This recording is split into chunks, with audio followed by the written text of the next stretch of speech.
What's Ridge Racer. wow? He just like that's how he opened up New Gaming Order. This is Alex Lexus of the New Gaming Order I'm CEO. fucking old. Yeah, and I'm freaking old. And what's going on, T Risk? Yeah, I don't know. The notification worked today. I don't know.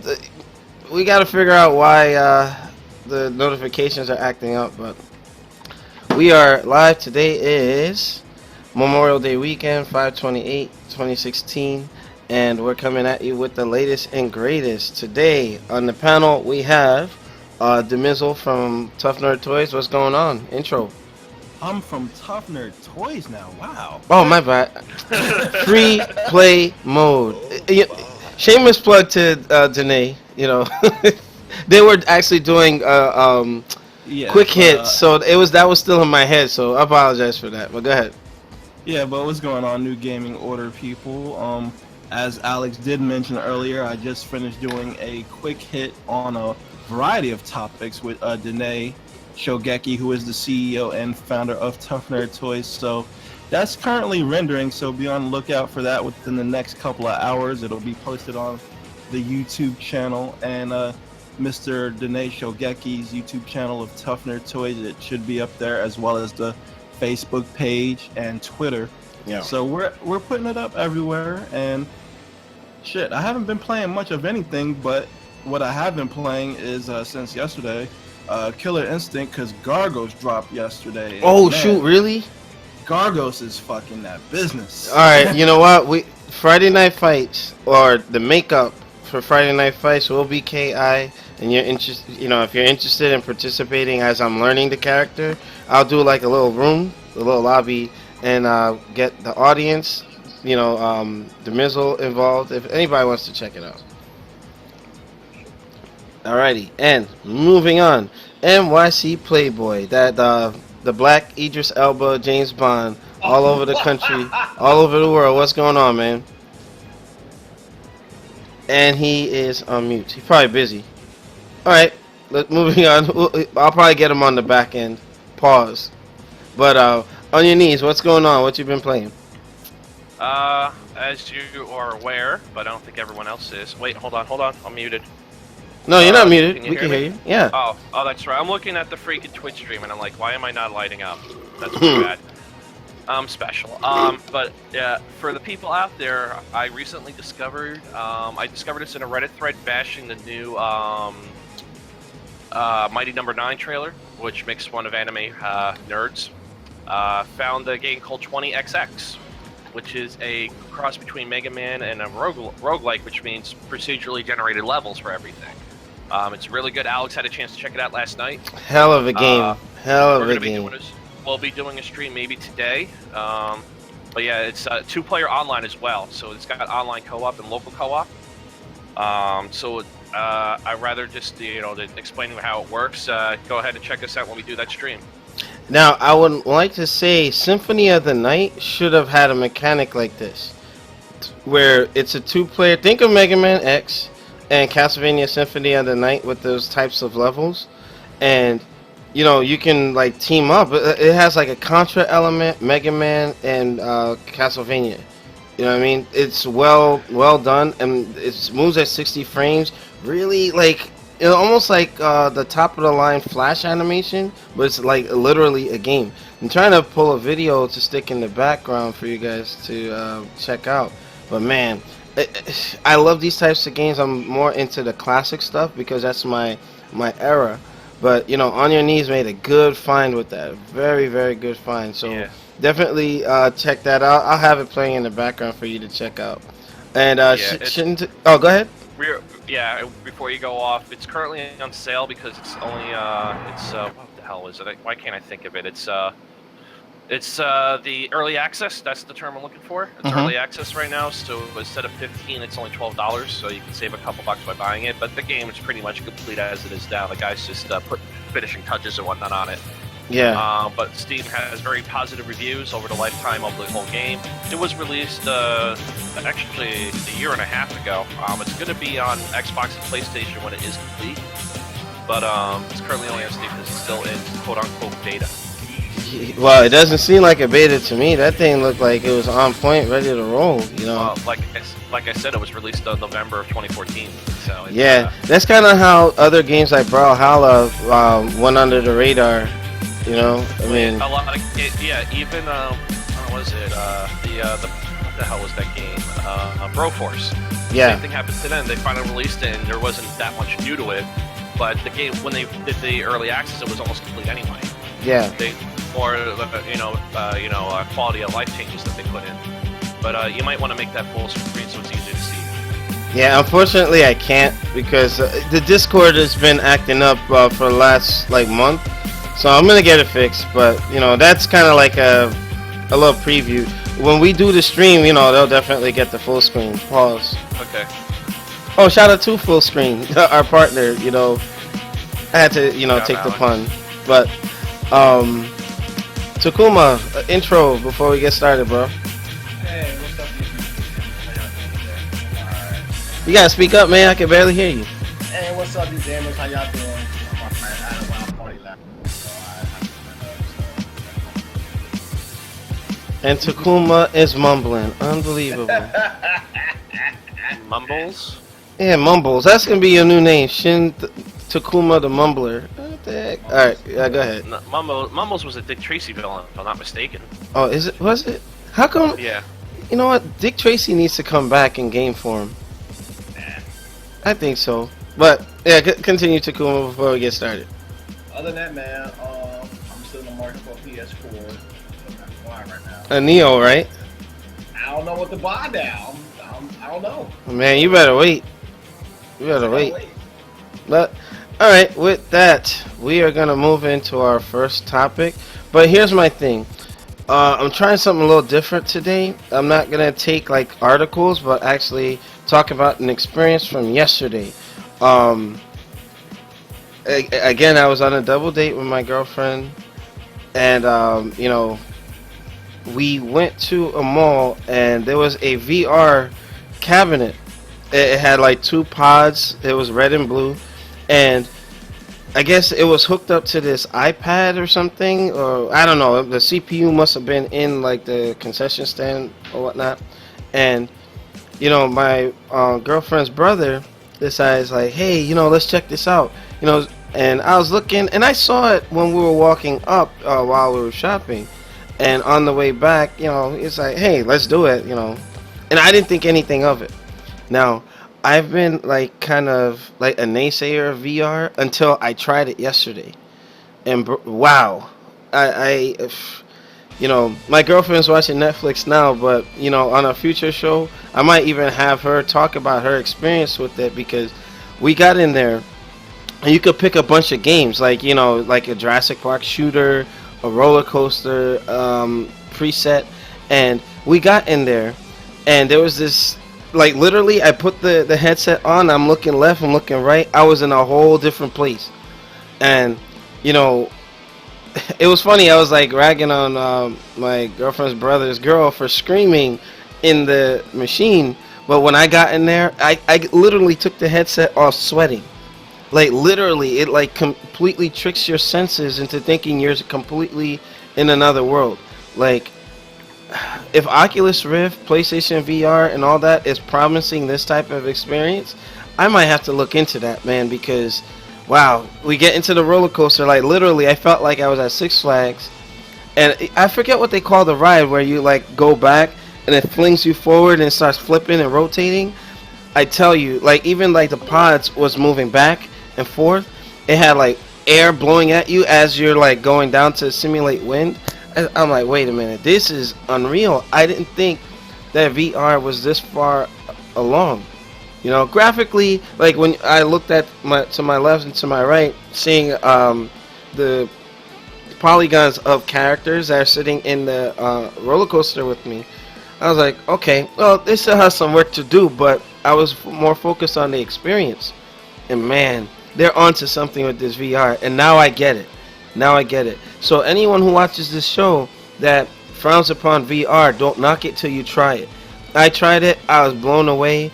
I didn't think it was like this, but I wanted to share that experience with you guys and get your thoughts on, like, I remember we used to say that, oh, VR is not going to take off. I'm going to be first to readily admit that I was wrong. They're onto something, but I don't know if the rest of the staff had got to, try any of the VR headsets, but if you did, the floor is yours to talk about. I'll jump in on this. Uh-huh. I'll still I'll still maintain my original position of VR not going to take off. Mm-hmm. And it's not because the technology isn't impressive, because it is. I've used the Oculus Rift, the second developers kit, and I have a friend at work who has the HTC Vive, and yeah, it's impressive, but that's not the reason why it's not going to take off. Is it the The cost? reason why it's going to take off is ultimately going to be the cost, because the cost of entry for VR is still pretty damn high. Like, the HTC Vive is on the high end of VR and it's $800, and Yeah. the Oculus Rift is like $600. And then you have to factor in the cost of the computer that you need to run these things. Mm-hmm. And you need a pretty high-end computer to run these things. And I'm talking about a legitimate gaming rig that will cost you anywhere between $800 to $1,000 to make. So Yeah. I don't see the average consumer spending that kind of money to use VR, and that's how things take off. You have to convince not the die-hard tech head, because the die-hard tech head will buy into something regardless of how much it costs, because they'll actually save up the money, or they have that much disposable income to invest in these kind of things. Mm-hmm. The trick is to convince the average consumer why they need to have this, why this should be in their home. Mm-hmm.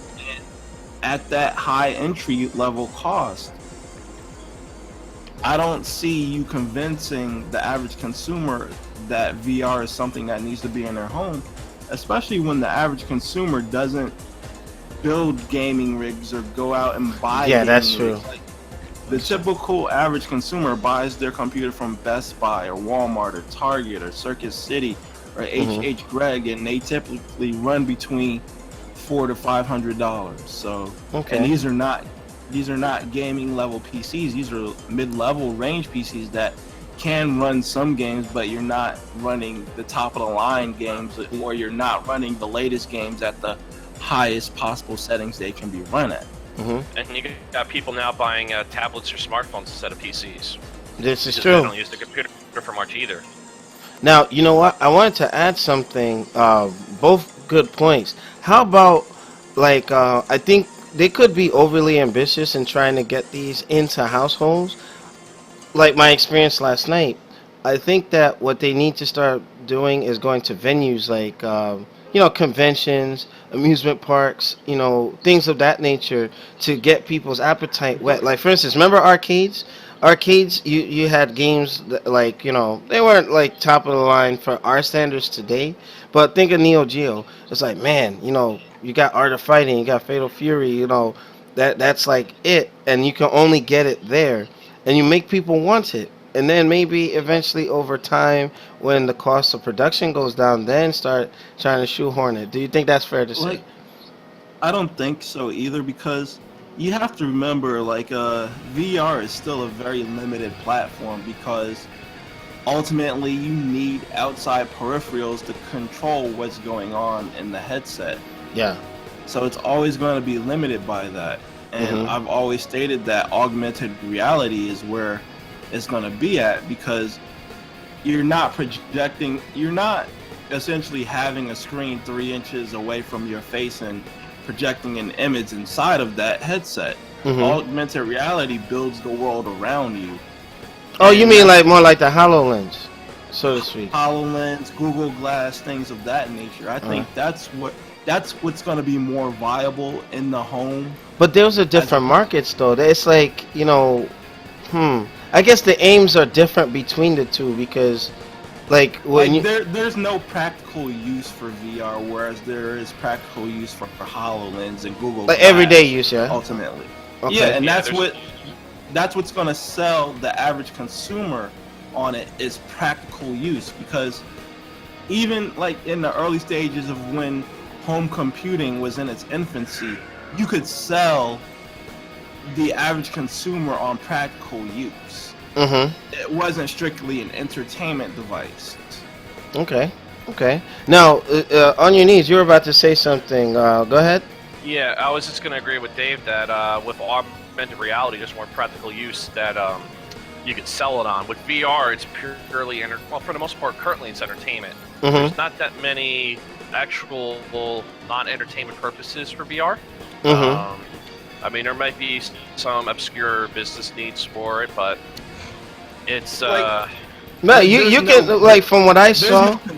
Yeah, go ahead. There's no consumer level practical use. Like for military applications and real estate stuff and teaching aid, yeah, you can use that, but that's not going to sell the average consumer on why they should buy it. And you took the words right out of my mouth. I was saying to myself, man, like maybe like police trainers or simnet type stuff, you know. I think it's still a ways off, but I'm telling you, from that experience changed my whole outlook on VR. Eventually it's gonna catch, but just probably not right now as they're trying to force it, you know. But man, I'd say right now stick to amusement parks, government contracts, state contracts for training police in scenarios or what have you. And man, I tell you, that thing blew me away, man. You know, again, it may not be for every yeah, it did. Hey, if you come out of there sweating, thinking like you are actually about to fall, and then you're only like 5 feet from the ground, then believe me, it did its job. You know, pause. But you know, I'm just saying. With that being said, it's like, man, why is it like, okay? Remember when the advent of 3D glasses for the TV and all that? And they kept trying to push it and push it and push it, and then they just flat out abandon it. Like, you don't even see that anymore. Now, what happens to those who own those TVs, right? I mean, do they still have support for it? Like, what's going on with that? It's a useless feature because there is literally one channel in existence that offers 3D viewing, and that's ESPN 3D. And that's not even 3D all the time. It's only like for certain things. That was another fad that people bought into too early. Yeah, oh, man. And you know, I remember going to Best Buy and actually trying those 3D glasses and everything, and it looked cool. But I don't know, what was it? Was it the cost? Was it like the practicality of it, or people not wanting to put like something on their face to watch TV? Because I saw Avatar in 3D like that, and I was like, man, like 3D is a very, very niche market, and you have to remember, for like every one great 3D movie, there's like 100 bad ones that don't utilize the technology properly. Combined with the cost of 3D, like, I remember like you had like they didn't sell the glasses and the setup individually. You had to buy that shit as a set, and that was $400 in addition to the television. Wait, what? It was how much? Yeah. Like the 3D glasses and the setup that you needed to use the 3D glasses. No way. Are you serious? I didn't know it was that. I thought that was like an all-in-one thing. Nope. Wow. Like I remember the setup was 4 sets of 3D glasses, because they weren't the cheap kind that you would get at a movie theater that they have you throw away. Or like the real 3D ones. These were like the battery electronic operated deals that were pretty high end. I didn't know that. Then you had the setup box that you would put next to the television and plug it in to do the 3D effect properly. Yeah. And yeah, it was expensive. I'd seen them run between like $300 and $500. At the most reasonably priced one was $599 US dollars. Oh man. I've been waiting to use that for a few minutes now. I thought you were going to. I'm like, he's gonna do it. This bastard's gonna do it, and he did. Fucking bastard. No, but yeah, like 3D was a fad, and the reason why it was a fad is like people like, thought it was like, hey, Avatar and a few other movies were great with 3D, so maybe they'll want to use this at home, and that's not the case. And you see only one channel exists where 3D is utilized, and I think the same thing for VR. Like it's a great piece of technology that's good for once in a while, but again, you have to convince the average user of practical application and not strictly entertainment. And right now, it's being marketed as to the average consumer as a strictly entertainment device. Now, you know what? I'm thinking too, between the time that the 3D TVs were out and to now, you know, I think the consumers have changed as well. I think it's just like playing cards. Like, once you get the right hand, right situation for the right time, you know, something's gonna make a change. But on your knees, I heard you were about to say something. Yeah, it's kind of like when they first introduced TVs. The TV makers also had to provide content, because you're not going to buy a TV when radio is just good and fine for you if there's nothing to watch on the damn TV. Exactly, so it needs to these support. people put out a product without having the actual meaning behind it, kind of like how we bash Nintendo for not having proper third-party support. Yeah. The same should happen here. There's nothing to watch it with. That's why no one picked it up. Now, let me ask you this. Now, Demizzle made a good point, like, outside of entertainment. Let's say, like, you know, one day they decide to do VR sitcoms where, you know, let's say, like, you know, and Takuba responded, but let's say you're watching, like, well, I've been watching Vampire Diaries. My girlfriend got me into that. It's a good show, by the way. And let's say that you can actually be in that show from a first-person perspective and watching the show unfold, but you're being transported there. Do you think that might be a good selling point for a product of this nature? And Takuma, I'll let you respond since you decided to. Oh God, we could be at a John Legend concert with, you know, with the VR. In VR, nah, I'll pass on that one.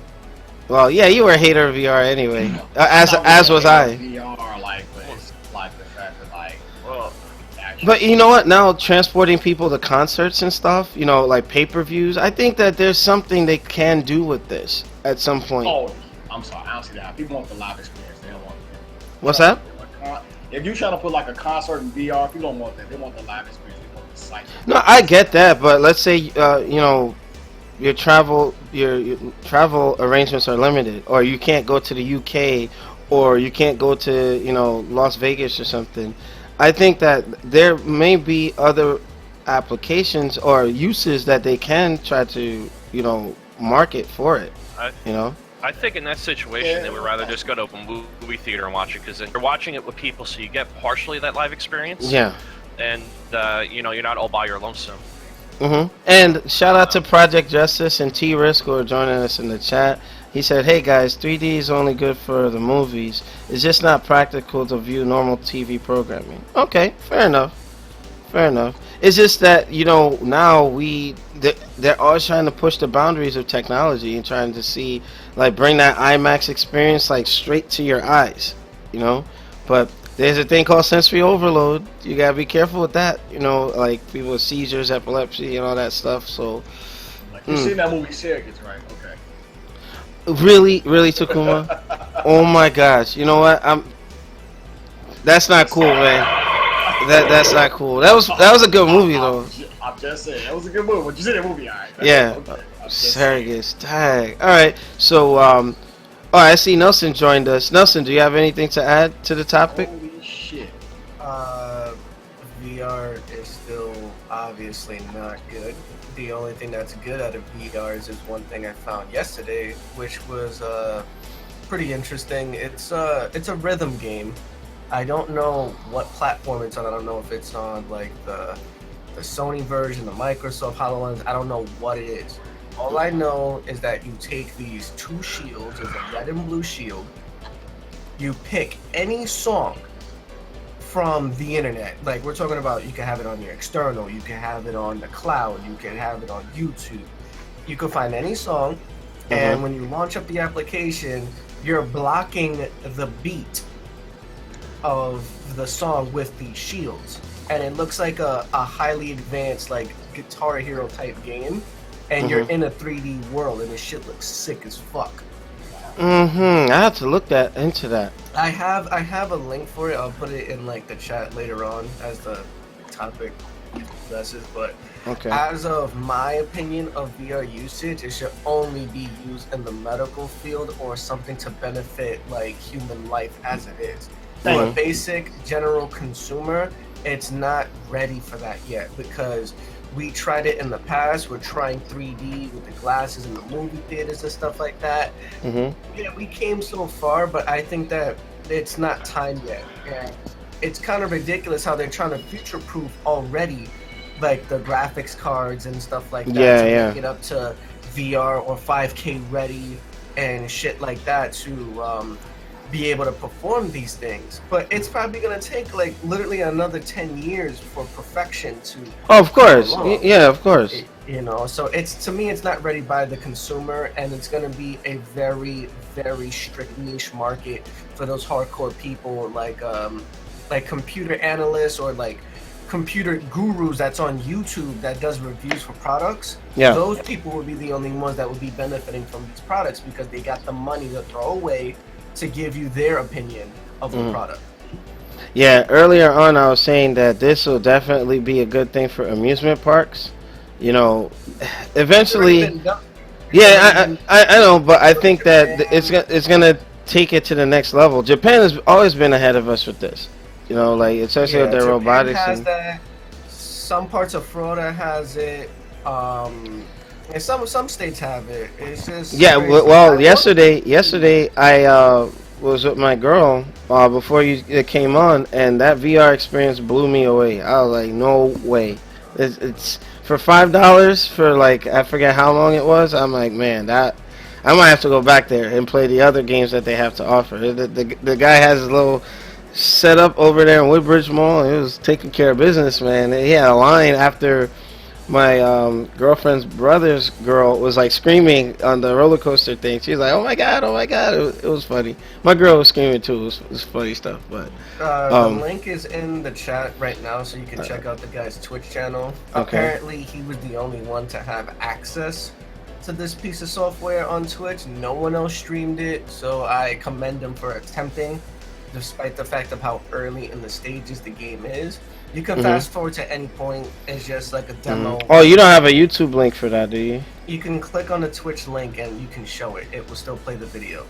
Alright, So it's so not gonna whatever. But hopefully after the end of this topic, okay. I can bring an actual thing to talk about because I've seen a lot of PSAs here. No, today you'll see it's a little different. Like, you know, it's mainly gonna be pre-E3 stuff. All right, so Well, again, I have an actual topic that I want to discuss because it involves like esports in its entirety. okay, yeah, put it in the link and then we'll get it set up. So, New Gaming Order, we're going into intermission. Make sure you rate, comment, and subscribe. Check us out on newgamingorder.com for the latest and greatest gaming news. And an announcement: we are 5 subs away from 2,000. We must have been doing something right, even with taking a little like hiatus here and there. You know, shout out to Fullscreen, our partner, and to those who have been supporting this channel from the beginning, from, you know, all of us merging into making one big network. Thank you guys for the support. Once we get to 2,000, I'll do like a little celebration show, and whoever the 2,000th subscriber is, they're gonna get a gift courtesy of New Gaming Order. All right, so we'll see you on the next segment. Peace.